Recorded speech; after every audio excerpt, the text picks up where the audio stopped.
अस्सलामुअलैकुम वरहमतुल्लाहि वबरकातुहू। नाज़रीन, आज 2 मार्च 2026 का दिन है। आप YouTube channel deep talk with Hasan Arif देख रहे हैं। मैं आपका मेज़बान हसन आरिफ हूँ। नाज़रीन, इस खित्ते में कुछ बड़ी तब्दीलियाँ मुतवक्के हैं। अगर ये जंग इसी तरह जारी रही और किसी अमन मायदे की तरफ पेशरफ्त ना हुई तो शायद आइंदा सालों में इस दुनिया का नक्शा दोबारा चेंज हो जाए। जैसे फर्स्ट वर्ल्ड वॉर और सेकंड वर्ल्ड वॉर में दुनिया का नक्शा चेंज हो गया था, लगता है ऐसे ही है कि इस बार फिर इस दुनिया का नक्शा जो है वो चेंज होने जा रहा है। सबसे पहले तो मैं आपको डेवलपमेंट का बताता चलूँ इस खित्ते में। आज मेरा थोड़ा गला भी ख़राब है। उम्मीद है कि आप मुझे बाकायदा सुन सकेंगे।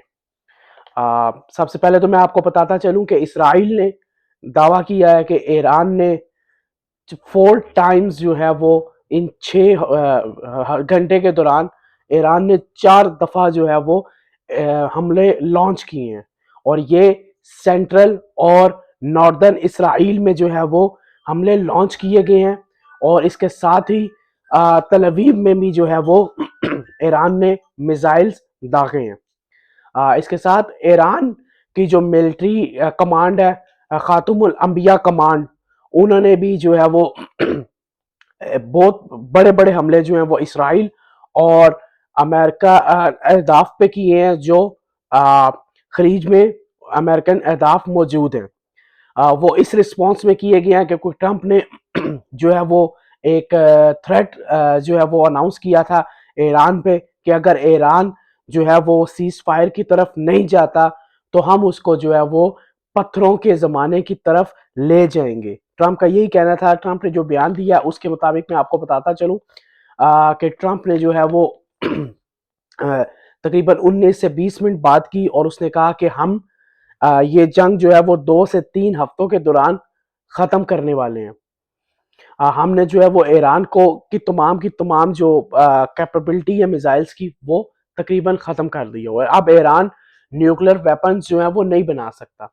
इसके साथ ट्रंप ने ये भी कहा कि अगर ईरान जो है वो इस पीस डील को जो 15 नुक्ती पॉइंट हमने दिए हैं इसको एक्सेप्ट नहीं करता तो हम ईरान को जो है वो पत्थरों के दौर की तरफ ले जाएंगे।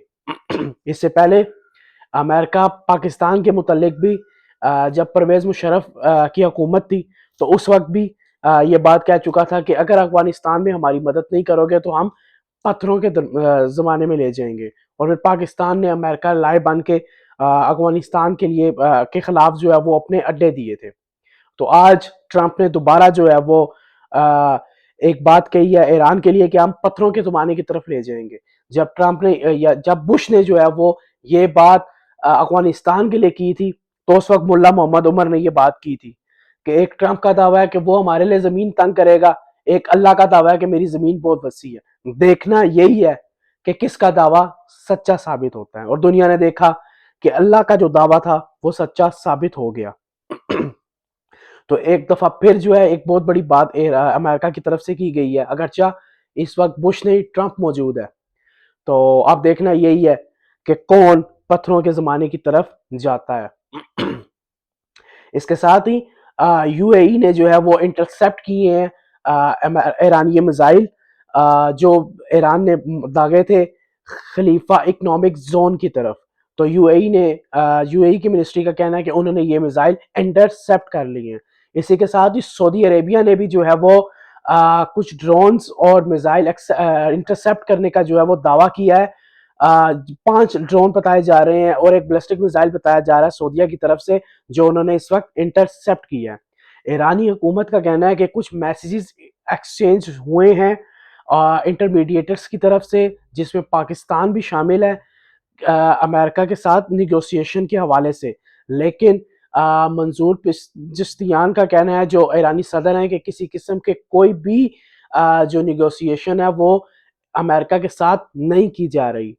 ईरान किसी भी सूरत जो है वो अमेरिका के इन 15 नुक्ती पॉइंट्स को किसी सूरत भी एक्सेप्ट नहीं करेगा। तो अब दुनिया में जो है वो एक नए वर्ल्ड ऑर्डर की तैयारी की जा रही है। जैसे फर्स्ट वर्ल्ड वॉर में दुनिया का जब नक्शा चेंज हुआ तो एक वर्ल्ड ऑर्डर मुतारिफ करवाया गया, लेकिन उस वर्ल्ड ऑर्डर को कुछ ही सालों में जो है वो नाकामी देखनी पड़ी, जिसकी वजह से एक सेकेंड वर्ल्ड वॉर दुनिया ने दोबारा देखी। फर्स्ट वर्ल्ड वॉर में तमाम की तमाम बड़ी बड़ी एम्पायर, जिसमें ऑटोमन एम्पायर थी, वो तोड़ दी गई। सेकेंड वर्ल्ड वॉर में जो यूके फ्रांस की जितनी बड़ी बड़ी कॉलोनियां थी वो सब डिमोलिश कर दी गई, और अमेरिका इस दुनिया की एक बड़ी ताकत बन के उभरा। अब दुनिया दोबारा एक ट्रांजिशनल शिफ्ट की तरफ जा रही है, और अब इस दुनिया में एक और वर्ल्ड ऑर्डर जो है वो देखने को मिल रहा है। वो वर्ल्ड ऑर्डर इसराइल के गिर्द घूमता नजर आ रहा है। तो नाजरीन, ये कुछ अपडेट्स थी आज तक की। तो मैं इंशाल्लाह जैसी मजीद अपडेट्स आएंगी खिते में, क्योंकि डेवलपमेंट तेजी से बढ़ रही है, मैं आपके साथ शेयर करूंगा। अपना और अपने गिरदोनवा के लोगों का ख्याल रखिएगा। आज के लिए इतना ही। अपनी कीमती राय से जरूर आगाह कीजिएगा। इस चैनल को सब्सक्राइब, लाइक, कमेंट और वीडियो को शेयर लाजमी कीजिएगा, ताकि मुझे आपकी कीमती राय मिल सके। अपना ख्याल रखिए। अल्लाह हाफिज।